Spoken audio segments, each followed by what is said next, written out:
Today on The State of Us, why we keep forgetting stuff and vinyl spins back.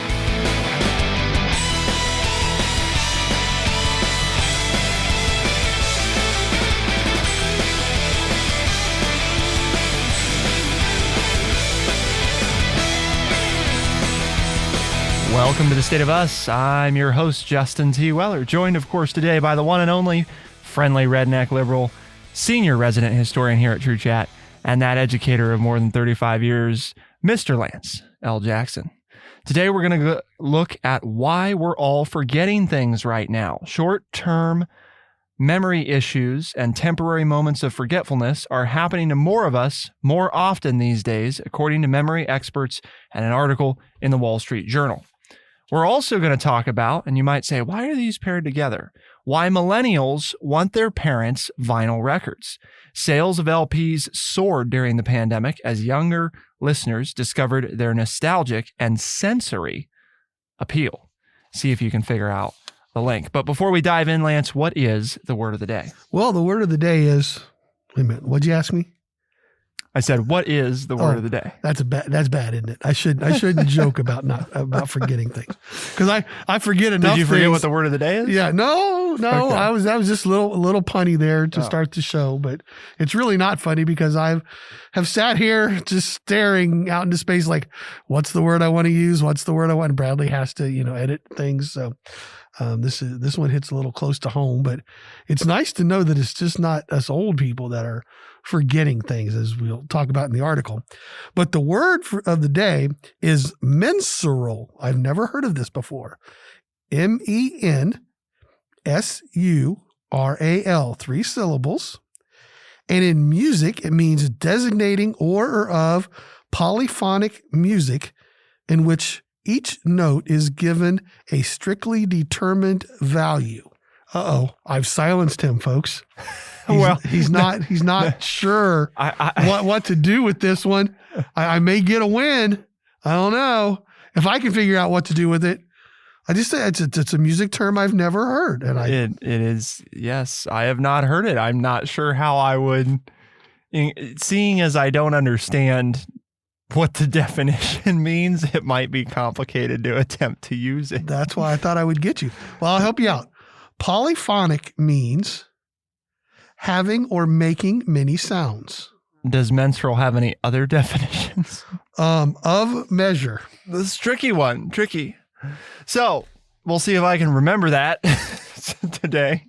We'll see if Lance can remember it. Short, temporary instances of forgetfulness. Easy for you to say. That's right, yeah. Those senior moments are happening to more of us more often these days, memory experts say. We're finding it difficult to recall simple things that should come easily, even how to perform routine acts that once seemed like second nature. Are you experiencing this firsthand, Lance? Is that? There are moments, yes, when I have that, because here it says here somewhere, some studies show that memory ability peaks in people's 20s and gradually declines from there. Others suggest that the sharpest decline starts around age 60. Dr. Rieg says. And for our listeners' benefit, what type of age category from that descriptor do you fall into? I'm in my middle 20s. Oh, okay. Yes, I am 60. So you're in the former, not the latter. I am 60, right. But Grant Shields was teaching a college seminar to 24 students last week when his mind went blank. He'd forgotten the name of his teaching assistant. I was embarrassed, said Dr. Shields, who thought he heard students laugh when he said the wrong name, then struggled to recover. I wish my memory was as good as it used to be. Okay, you read that and you're thinking, oh, he's an older person who's teaching a college class. Dr. Shields is 32 years old. He is a memory researcher, and he was teaching a class on how stress affects cognition. 32, baby, not just us old people. It can happen to all of us. One of the neuroscientists and professors of cognitive science at the University of California said, our brains are like computers with so many tabs open right now. This slows down our processing power, and memory is one of the areas that falters. A lot of what they talk about, Lance, too, focuses on, through the pandemic and the way the world is changing. With a lot of change occurring in your life, change requires a lot more mental energy than most of us understand, because it's not all conscious, but there's a lot of unconscious things happening for you to deal with things that are not routine, things that are not standard, things that are out of the ordinary. Your brain has to work harder. And if you think about it, it does make sense. We rely heavily, right, on patterns and past experience to form the ability for us to make fast decisions and to proceed through life without having to work too hard at certain things. Well, and another point they make too is memory comes from novelty. If you get in the drudgery of doing the same thing over and over every day, or then you don't necessarily remember, like, what'd you have for breakfast? I don't know, but if you normally have a bowl of cereal for breakfast, but then one day you decide to have scrambled eggs and bacon and toast, then you remember that because, I had something notable. different, and it sticks out in your memory and the aroma and, there's all those other sensory items that go into memory as well that can be triggered. There are things when, certain smells or certain sights that then trigger memory. And so novelty helps. And sometimes we get in that rut, right? Where we're just scrolling on our phones and just look, I don't know. I don't do that. My phone doesn't scroll, but I see people. I've heard that it's a thing. Yeah. I've heard of this thing of people taking their phone and using their thumb and just scrolling, not paying attention to what else is going on, and just time goes by and then, they wonder why they can't remember something. What did you look at? I don't know. I mean, I ask my wife that all the time. What are you looking at over there? I don't know. I'm just scrolling. The human existence can be summed up in the 21st century as I'm just scrolling. I'm going to get, you know what? You should get you a t-shirt. I was thinking the same thing. I'm just scrolling instead of I'm just rolling. Yes, I'm rolling on the river. Yeah, I'm just scrolling on the river. Do. I'd be a backup singer. Performance by the friendly redneck liberal in the back half of today's show as we get into the the music. I will say that personally, I mean, this memory thing, I've noticed some, there is a lot going on, because you might say, well, I listened to what Justin said and then what Lance said, and it sounds like that lots of change is not always good for memory, but then unique things are. And a lot of that deals with, it comes back to that lovely word, stress. Is the change stressful? Is the adjustment to your schedule stressful? For example, if you're taking a Sunday drive, and Sunday's a day that you have off, and you're going to, explore a new park, right? Well, that is different, right? It is unique. It is something you haven't seen or done before. So does that mean that it's going to be bad for your memory? No, it's going to be good for your memory because it's an enjoyable experience. There's a novelty to it, right? That's why it's valuable. Now, if you show up to work on Monday and your boss tells you that, you used to work 9 to 5, but now we're going to work from noon to 8, and that's effective starting immediately. And also, you no longer have a lunch break, or you have to take your lunch break at the beginning of the day. You can't take it any other time. And we're taking your parking pass away and you have to walk to work or we're going to fire you. That's going to be, one, a lot of change. It's going to totally disrupt your routine. And I think routine and drudgery don't have to be the same thing, right? For example, if I get up every day at 7 and go down to eat breakfast, if I eat the same thing for breakfast, that may not be good for memory. But to Lance's point, if I change up what I eat for breakfast, but there's still some consistency to my schedule, my existence, that's, I think, the defining point here that's important. They give us some things, some recommendations for boosting your memory. And the biggest thing is put down your phone, because what you're doing then is you're starting to multitask. And it's tough to recall something or to commit to something in the first place. And especially if you're doing two things at once, this doctor says. So put your phone away, and that cuts back on information overload, and try doing one thing at a time. And if you do that, you might be able to remember a little bit what you were doing. What'd you do today? I don't know. I was scrolling scrolling down the river. So let's talk about the tips and also get into why millennials want their parents' vinyl records and how that might actually help with memory. To find out, keep it here on The State of Us, and we'll be right back.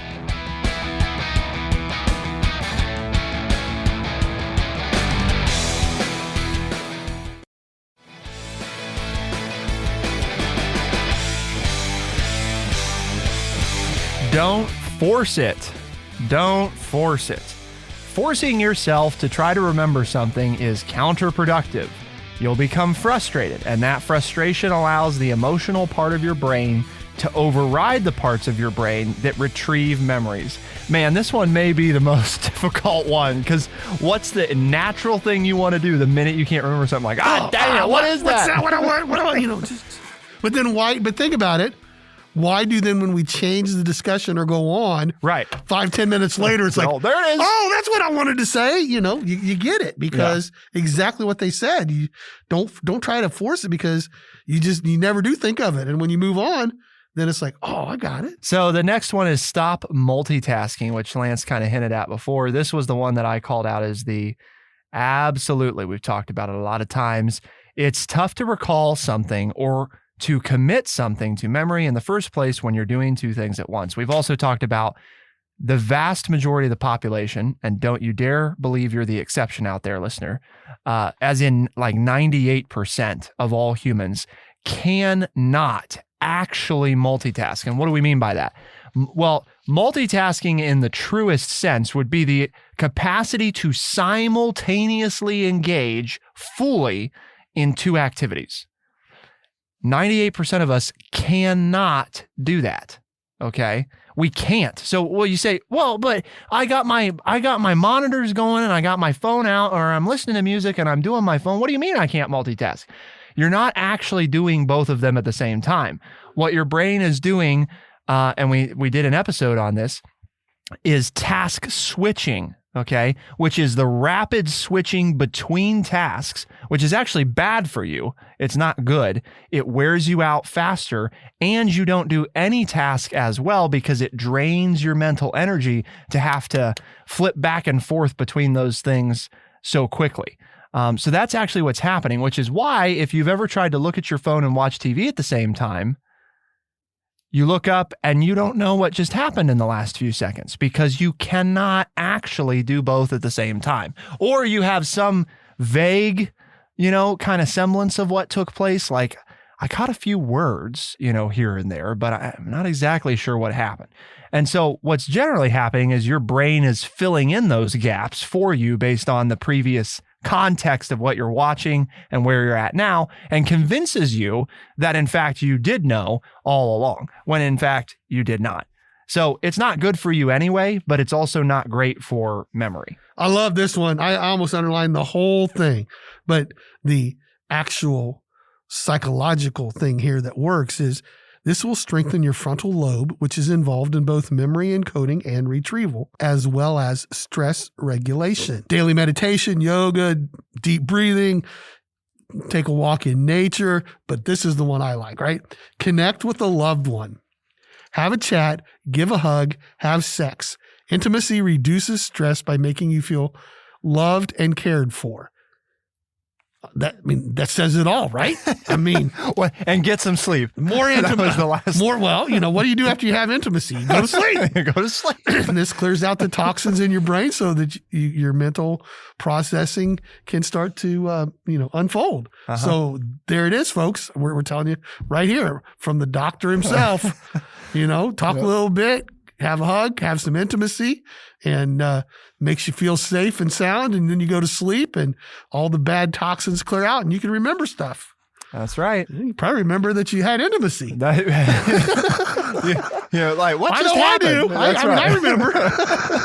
Isn't it interesting, though, how that's something that we do a better job of remembering? It's probably because it's novel in my life. Bad. Going back to that other thing, That's right. Connect it all together. But see, that's when your brain is calm, your ability to make connections, remember things, all of that is improved, right? I think about the other thing that's not mentioned here, though, that I believe is a good one is reading. right? Listening to music. And that's, by the way, what we're about to talk about. Oh, you just gave away the connection, right? So the last thing, and this actually ties into our next thing as well, be socially present. Give your full attention to people when you talk to them. Doing so will help you better recall what you want to say in conversation because your brain won't be distracted or overtaxed. And remember what was said. It's like one of my favorite TV characters. Old Sheriff Longmire was walking through the woods and they were going towards a crime scene and the people around him were just talking. And they looked at him and said, "You're not saying anything." He said, "Because," he goes, "Nope." They go, "What are you doing?" He goes, "I'm thinking." "You ought to try that before you speak." And I'm like, bam, right there it is. Too many people want to talk and they don't stop to think before they speak. And if we do more thinking and less talking, we might say some wonderful things. Let's talk about why the sales of LPs have soared during the pandemic, because millennials want their parents' vinyl records. This is, again, a Wall Street Journal article linked at thestateofus.org. Let us know your thoughts, by the way, on the memory thing. Email us, podcast@thestateofus.org. If you can't remember it, write it down. That's right. Right. Yeah. Write it down.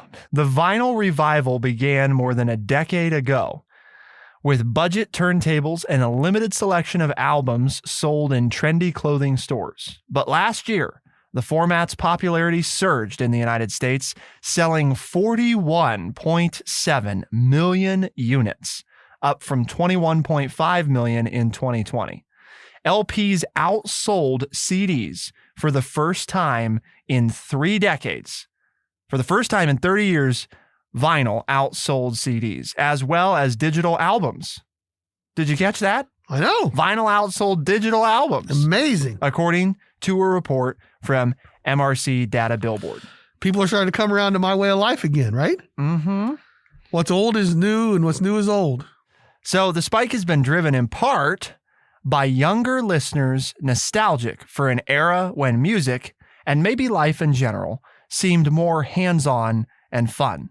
Since the COVID-19 pandemic began in early 2020, young people have been forced to postpone many of the things they looked forward to most: campus life, parties, travel, weddings, even having children. During this period, records became a nostalgic lifeline. In 2021, 87 new albums sold more than 50,000 vinyl copies, up from 51 new albums in 2020. Adele, a millennial favorite, topped the list, selling 318,000 vinyl copies of her album 30, despite a price tag of nearly $40. Well, I mean, let's face it, right? You're listening to music on your phone. You make your playlist. You're hitting the buttons. You're switching. Oh, I don't like that song. You hit the next one. And there you go, right? You're not relaxing. You're not concentrating. You put on a vinyl. There's no skip button. And it's like you just put it on and you go back and sit down and you just get lost in the music. You're not jumping up and flipping it, and I mean, I have known people who, if you're a connoisseur of vinyl, you can get good enough to actually lift the needle off the record and go to the song that you want in the middle of the LP. But the whole idea is you put it on there and then you have, unless it's the Village People Macho Man, you have 30 to 40 minutes of uninterrupted music to listen to. I say that because as we have one of these in the studio, I got the Village People Macho Man album, which takes another thing is, and I thought this was really funny. Okay. I mean, that album has 5 songs, 2 on the front, 3 on the back, like 11 minutes on the front side, 15 minutes on the back. So, that most albums are a little longer than that. But what this one has is, I thought this was really funny. One of my millennial friends here that I will make fun of since they make fun of me, he said, "It's really kind of cool." He goes, "The art is often arresting and many use the covers for wall art. The thrill factor drives the vinyl frenzy." It's like, wow, really? You never looked at somebody's apartment in the 60s and 70s? It was covered with vinyl album covers. So I think that there's a lot of things that go into this, right? I mean, as Lance has identified, there's different reasons that people collect. And think of books too, right? People that collect books. Some people are after the true content of the book, right? That's what they're interested in. Some people are after the aesthetic of the book. What does the book look like? What is the cover art? When is it from? Some people collect books of different ages or books on different topics. And I think that that's part of the difference here of in a digital landscape, right? Having music, it's hard to say that you're really collecting it because it doesn't have that same physical presence, right? But if you're going to collect, for example, vinyl, you can collect it based on certain criteria. You could collect it based on what you like to listen to, what it looks like, what era it's from, what genre it's from. There's a lot of different options. And obviously a lot of people collect more than one or for more than one reason. But why and how does it link to memory? Well, we've alluded to it a little bit, and we've talked about this on The State of Us for years. And I wrote an article a number of years ago specifically about why we need physical forms of reading material. And this is linked to the same thing. Our ability to remember things is better when there is a tactile component to what we're doing. The fact that you have to pull the vinyl, that you have to sort through, right, all of your records. You have to sort through them using your hands and fingers, right? Then you have to pull the record out. You have to place it on the turntable, right? And you have to start playing it. And then you have to physically adjust the volume. All of these things, and it may sound silly, but there's psychological research that proves time and again this is true. All of those things calm you. And they also all help you better remember what it is you're doing. Because your synapses in your brain, and I am not a neuroscientist, so if I'm getting this totally off, you're welcome to correct me out there if we have any neuroscientists listening. But the basic gist of it is, the way that we remember things is when connections in the brain are formed. And it's easier to form those connections when there's multiple things that go into it, like using your hands, involving yourself physically, rather than just tapping a button and the music is there. All of those things make a difference, which is the same reason why if you read a physical book, the fact that you have to hold it, that it has substantive weight to it, that you have to physically grab the page to turn it, all of those things improve recall of information, and people who read physical books over digital books tend to better recall what they were reading over the people that read the digital version. So what we're going to look at next, we're going to have a little fun, I think, Lance, is we're going to go into the next segment. I have grabbed a somewhat random selection. I tried to get a cross section of my current, and I am a millennial for those listeners that don't recall, my current vinyl collection, and I have brought it into the studio, and we're going to let the baby boomer kind of pick through this here and give us his real-time thoughts. So we'll have a little fun. Keep it here on The State of Us, and we'll be right back.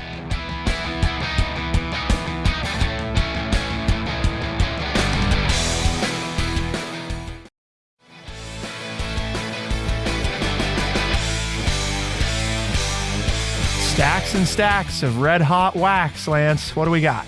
We've got some real mensural albums here. I mean, Yeah. The one that's very interesting to me that just sticks out This is is probably that nobody's heard of. Booker T and the MGs Do Christmas. And I'm like, okay, there we go. I mean, I like me some Booker T and the MGs, but I've never seen them, never heard a Christmas song. I mean, they did Jingle Bells, Santa Claus is Coming to Town, White Christmas, Silver Bells, Yeah. Silent Night by Booker T and the MGs. I bet that's a get down funky little album. It usually Christmas music and funky don't go in the same sentence, but in this case they do. So I had never heard them before, and this was early in the days of collecting, and I was just looking for Christmas was coming up, and I was like, I need something. And I don't even remember. I think it was I was in a store that had, some vinyl, and I was like, yeah, Christmas music. And it was the only thing I could find that was Christmas. And I'm like, I looked at the song list and I thought, this would be great. And I remember putting it on and thinking, what the hell is this? So that would probably be Christmas music that I would enjoy. Yeah. I am not a Christmas music aficionado. No. When they start playing, and my wife loves Christmas music. Now, she does wait until after Thanksgiving to start playing it. She doesn't play it at Halloween. So I give her credit for that. But it's like, yeah, Christmas music, great, whatever. But Booker T and the MGs doing Christmas music, I could probably get into that. Yeah, you'll have to listen to it. I've already mentioned the Village People album, Macho Man. Great art on the cover. I probably would not have bought this because it's a 5-song album. Oh, so you're getting ripped off. I'm getting ripped off. If I paid full price for this, I only got 25 minutes of music. That's both sides, people. That's both sides. Okay, well, now wait a minute, Lance. Both sides. For our uneducated listeners, what do you mean both sides? Well, what does that mean? On vinyl, there's a side 1 and a side 2. Oh, so like it's not like a CD where there's only one side that works. No. If you want to listen to side 2, you actually have to get up, take the needle, flip it over, and flip the vinyl over, flip the record over, and then put the needle back on to listen to side 2, right? To your kinesthetic learning styles there. Here's a classic that I love. I'm surprised that you have, not really, because Johnny Cash is big, but Johnny Cash singing at San Quentin. This is A Boy Named Sue, I Walked the Line, The Wreck of the Old 97, Folsom Prison Blues. I mean, this is some classic Johnny Cash performing at the prison. Now, for some of you, a little bit younger people than me, but not as young as Justin, you might remember the Blues Brothers singing in prison, and that was a take on what Johnny Cash had done. So this is the original. This is the original singing in prison, right? June of 1969.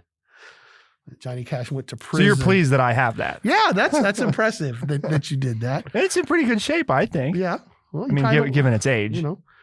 This one is just like, wow. But I mean, it's, you've got a couple of these. So we're going to a newer one here now. Yeah. I mean, unless you have anything to say about Johnny Cash. No. I mean, I like Johnny Cash as much as the next person. And I actually have a couple of the original, the original vinyl that was released when it came out, which is great. And most of them are in decent shape. And then you've got your soundtrack albums. I've grouped them here. Okay. The Guardians of the Galaxy Deluxe Vinyl Edition. John Williams Star Wars Trilogy, The Return of the Jedi, Empire Strikes Back, Star Wars. And The Greatest Showman, the original motion picture soundtrack. So so somebody in your household is into soundtracks of movies, but in the vinyl version. Yes, in the vinyl version. I think one thing that's worth mentioning, because there's this debate, right, about is vinyl actually the best way to listen to music? It's a mixed bag if you get into the technicality of it.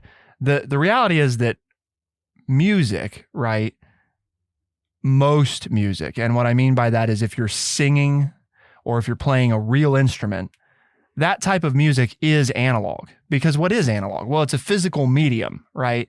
And digital is not. It's digital. So vinyl is also an analog medium. And so the way to think about that is, I mean, in simple terms, without getting too into the weeds, you get a more accurate waveform representation if you keep analog on analog, rather than what happens when you take analog and put it into digital. Is digital will do now anymore a highly accurate job of recreating that by converting it into bits and bytes. And the more bits and bytes you have, right, the better the fidelity of the sound. So anymore, one would contend that the highest quality digital is going to the standard human ear, be indistinguishable to the analog format. However, there are people that would claim that it is in fact distinguishable, and that vinyl has a certain warmth to it that you don't get with digital music. You're talking about reading. Here it is. I can hold the album cover in my hand and I flip it over, and on the back, there are all these things I can read about these songs and about John Williams as I'm listening to the music. So I don't think that's multitasking, is it? I mean, I'm relaxing and I'm reading them and I mean, You're perusing. but again, the music means something because I'm touching the album cover. I'm holding it as I'm listening to it. And I mean, that's kind of a cool thing that you don't get on a CD. So what else we got? You got the classic here that you and I like to listen to all the time. And you have Bohemian Rhapsody. Yes. I mean, and it's a double album set.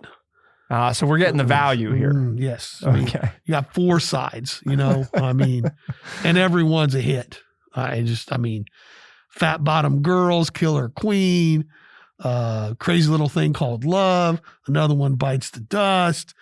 Radio Gaga, We Are the Champion. I mean, come on, you can't go wrong. You put that on, I don't care what side you put down and where you're going to be happy. You're going to be singing along with that one. I mean, that's just, but you got me on one here. I mean, this one, and I had to, it just says T period S period 1989. Now, and it's got this half picture from looks kind of feminine, but it's from the nose to the waist. And I'm like, I wonder if our listeners have picked out yet. TS 1989. I'm like, I don't know. So I open it up and I'm looking inside and I still don't know. Right. And I'm looking at these pictures and I'm like, I still don't know what this is. It's got pictures, January 2014, February 19th, 2014.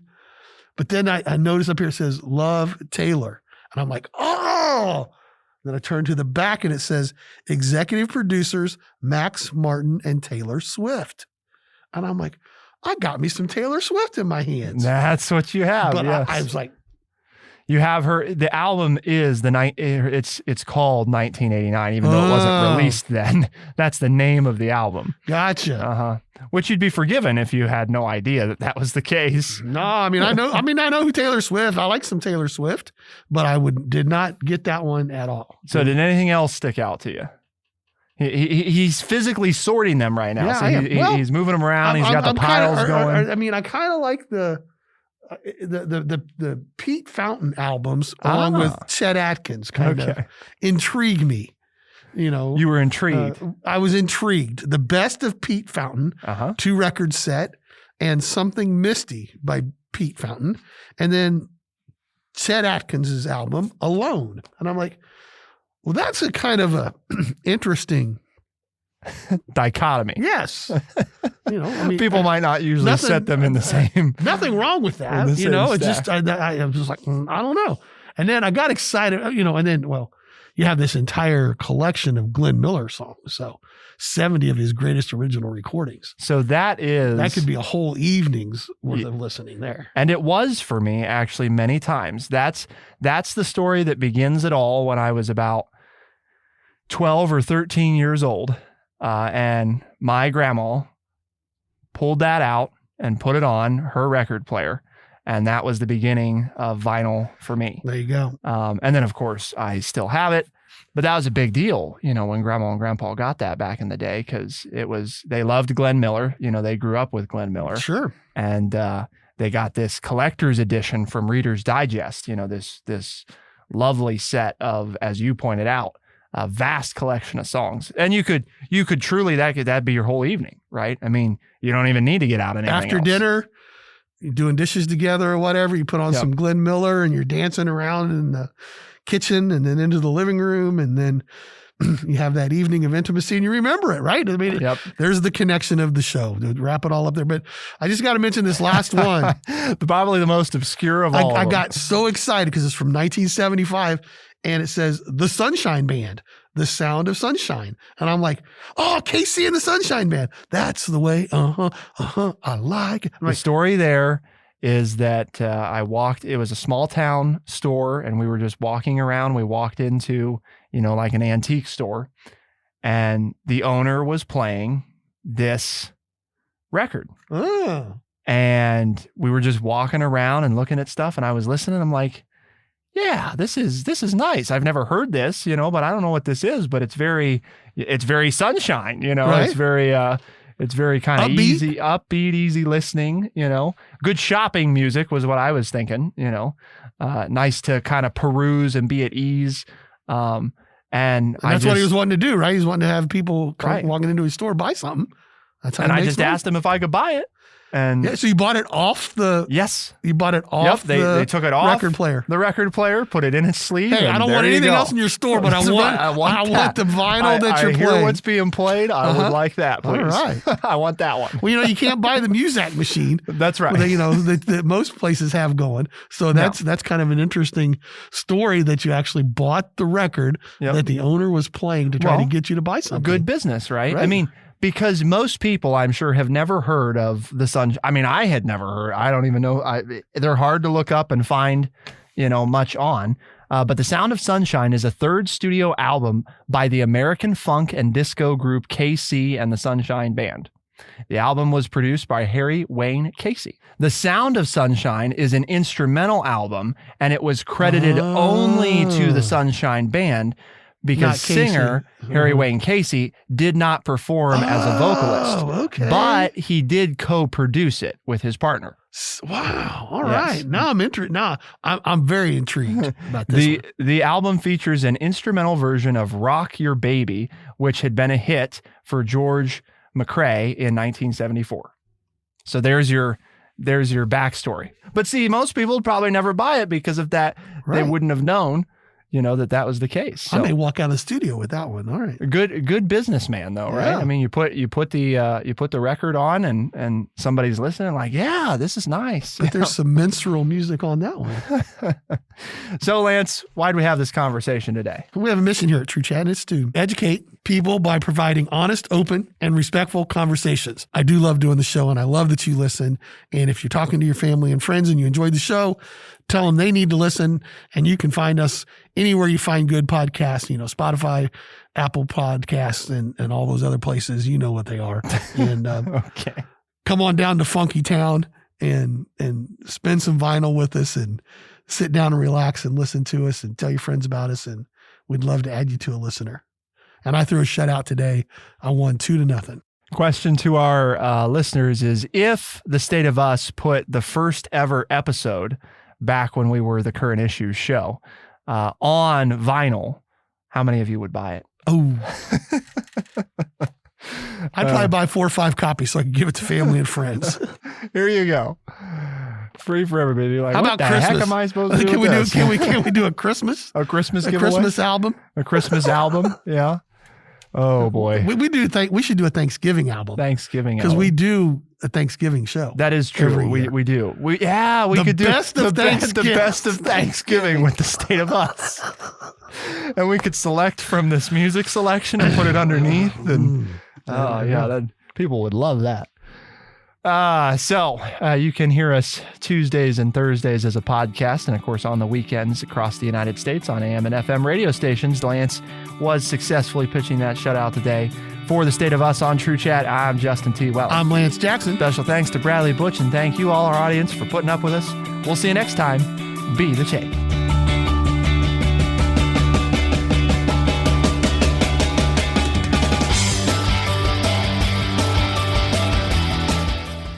Be sure to check out our website, thestateofus.org, for books, articles, and all the ways to tune in.